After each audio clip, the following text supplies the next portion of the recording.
Alright, so now number 31. Notice that the directions say to multiply, and that's exactly what we're going to do. We're going to just basically multiply, and this looks a lot like FOIL. So FOIL means that you're just going like this, so 1 times 1, that's going to be 1. 1 times negative cosine, that's going to be negative cosine x. And then this times this, that's going to be positive cosine x. And then this times that's going to be negative cosine squared x. Okay? Notice that the middle terms are going to cancel. And then we're left with 1 minus cosine squared x. Okay. Now hold up. You guys remember if I ever had x plus 4 and then x minus 4? Okay, we knew that this was called the difference of two squares pattern. So we just had to square the first, okay, and then square the last, and then make sure that it's subtraction in the middle. So we can do the same process here. So that means that over on part B, we could do the same process.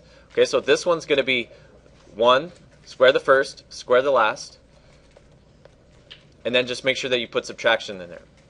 Now, we're not quite done with these ones yet, because I remember at the very beginning, our first question was creating this identity of sine squared x plus cosine squared x equals 1. So if sine squared plus cosine equals 1, I know that that's not what these look like, but I think we can somehow manipulate this a little bit. Like, imagine if I was to take cosine and I was to subtract it and move it over to the other side. So if I subtracted cosine from both sides, this cosine squared, then all of a sudden, this is gone. 1 minus cosine squared equals sine squared. So do you guys see this right here where it's 1 minus cosine squared? So this could be simplified. That's what it's asking for right here.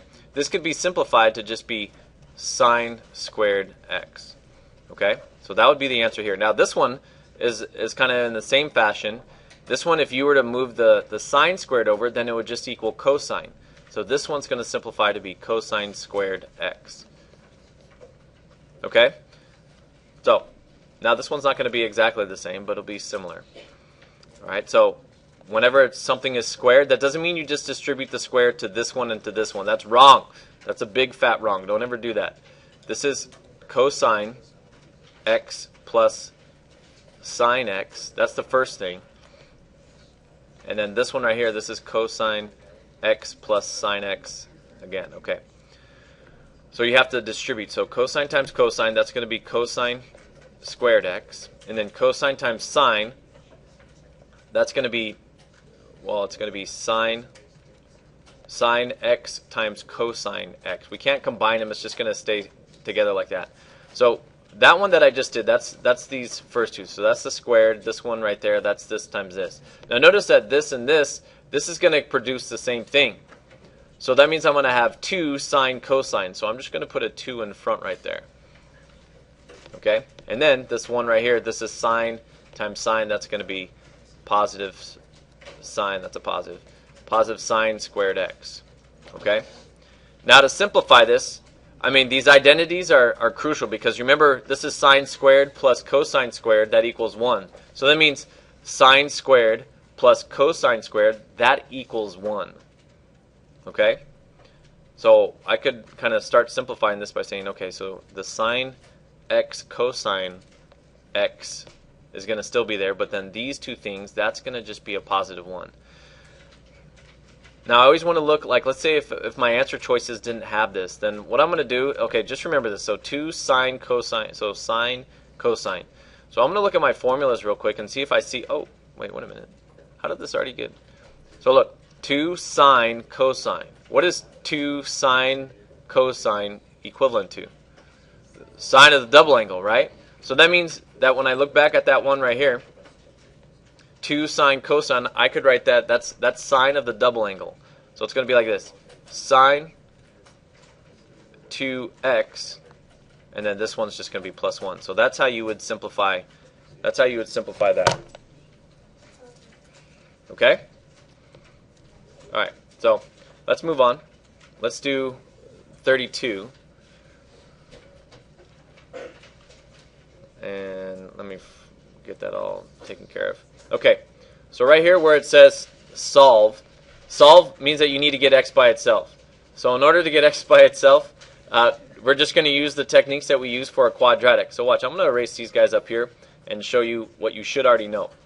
So if I have x squared plus 2x equals 0, and I need to solve this. Well, first we would look for a common factor, which is x, okay, and we'd pull out the x and we'd be left with x plus 2 equals 0. And then from there you have well, you set each of these equal to 0, okay? So x equals 0, and then x plus 2 equals 0. And then remember how we just take the opposite for the solutions, okay? So you're going to do the same type of thing here. And then also, what happened if you had something like this? If I had 2x squared minus 5x plus 2 equals 0, like this does not look intimidating, okay?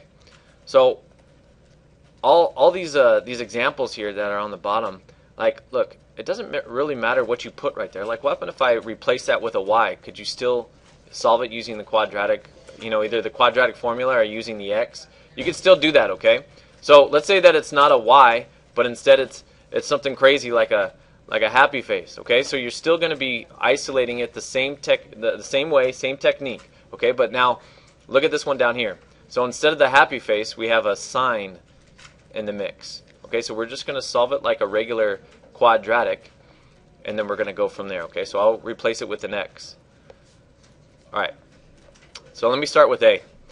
A says cosine sine. Okay, so both of these terms have a sign, so I'm going to factor out a sine x, and so that leaves me with cosine x minus 1 equals 0. Okay, so now I'm going to set each of these equal to 0, so that's going to be sine x equals 0, and then over here this is going to be cosine x minus 1 equals 0. Now if I add over that 1, then I have cosine x equals 1. Okay, so all I'm going to do now is look at my chart, and underneath the column where it says sine, okay, when is sine equal 0?